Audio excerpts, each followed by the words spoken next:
Anti corruption bureau ने रांची के रातू से सीओ को रिश्वत की रकम के साथ गिरफ्तार किया है। रातू सीओ समेत 2 लोगों की भी गिरफ्तारी हुई है। रातू सीओ के घर में एसीबी ने सर्च ऑपरेशन चलाया था, जिसके बाद रिश्वत के 25,000 रुपए के साथ सीओ के घर से 2 लाख रुपए नकद भी मिले। रिश्वत लेने के मामले में रातू सीओ प्रदीप कुमार, कर्मचारी सुनील कुमार और जमीन दलाल जफर अंसारी को भी गिरफ्तार किया गया है। एसीबी की टीम ने ये बड़ी कार्रवाई की है। रातू से सीओ को रिश्वत की रकम के साथ गिरफ्तार किया गया है। इसके घर पर छापेमारी की गई और छापेमारी में 25,000 रुपए रिश्वत के बरामद हुए हैं। 2 लाख रुपए नकद भी घर से बरामद किए गए। और रिश्वत लेने के मामले में रातू सीओ प्रदीप कुमार, कर्मचारी सुनील कुमार और जमीन दलाल जफर अंसारी को भी गिरफ्तार किया गया है।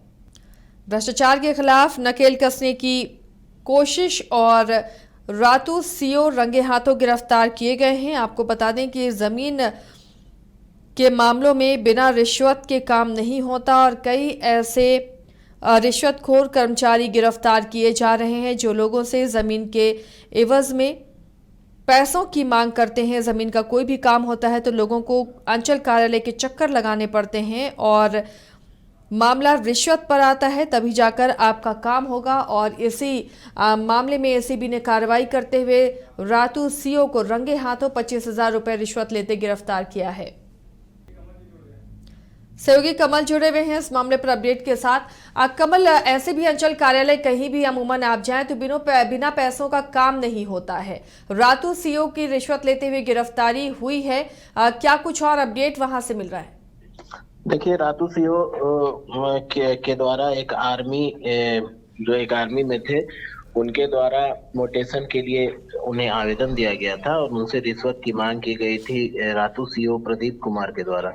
और इसी की सूचना एसीबी को दी गई थी। जांच में यह साफ हो गया था कि रिश्वत मांगी गई है और एसीबी ने इसी सूचना के आधार पर जो आर्मी मैन थे जिन्होंने मोटेशन के लिए अप्लाई किया था, उनके इस सूचना के आधार पर सत्यापन किया और उसके बाद छापेमारी कर रातू सीओ प्रदीप कुमार और कर्मचारी सुनील कुमार को गिरफ्तार किया। वहीं जो एक जमीन दलाल थे, जफर अंसारी नाम है उनका, उनको भी गिरफ्तार किया गया। इसके बाद रातू सीओ के घर जो है आवास की छानबीन भी की गई, सर्च अभियान चलाया गया जिसमें 2 लाख रुपए कैश भी बरामद किए गए हैं। हालांकि कर्मचारी के घर में भी सर्च अभियान चलाया गया लेकिन उसके घर से कुछ बरामद नहीं हुआ है।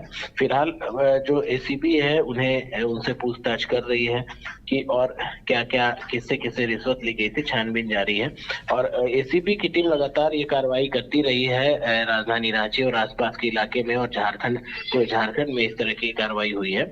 और लगातार सीओ खास करके शिकायतें आ रही थी और जितने भी खास करके मोटेशन के मामले को लेकर के लगातार फरियादी भी पहुंच रहे हैं, मंत्री आवास हो या मंत्रियों के जो जन सुनवाई हो वहां पर। तो कहीं ना कहीं इन सारे मुद्दों को लेकर एसीबी भी एक्शन में आई है और जो शिकायतें मिल रही है उसके खिलाफ कार्रवाई की जा रही है और उसी के तहत। और कमल, इसी रिश्वतखोरी से बचने के लिए ऑनलाइन की व्यवस्था की गई थी, क्या अभी भी अंचल कार्यालय में ऑनलाइन व्यवस्था से कोई काम नहीं होता है? देखिए, ऑनलाइन मोटेशन के लिए अप्लाई जरूर होता है लेकिन जमीन के जो प्रकृति होती है, जो जमीन के स्थिति होती है, उसको ध्यान में रखते हुए सारी चीजें ऑनलाइन नहीं हो पाती हैं।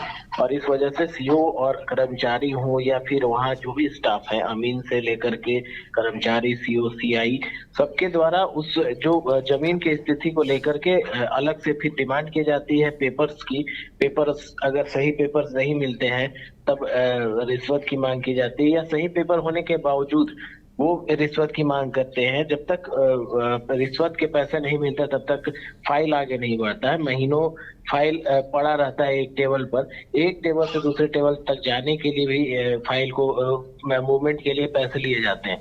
और इसमें जमीन दलाल ज्यादा सक्रिय होते हैं। सीओ ऑफिस के आसपास और सीओ ऑफिस में उनका अड्डा होता है जो जमीन दलाल होते हैं।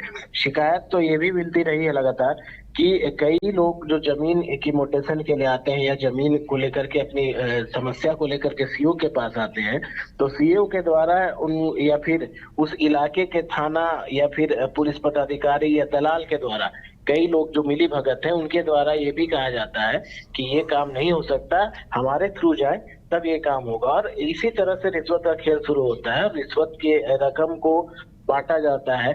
जमीन दलाल से लेकर के जो लोग इसमें शामिल होते हैं उनके द्वारा ये रिश्वत के ये खेल लगातार चल रहा है। और चूंकि एक आर्मी मैन थे, उनके द्वारा शिकायत की गई तो उस पर संज्ञान लेते हुए गंभीरता से त्वरित कार्रवाई की गई है।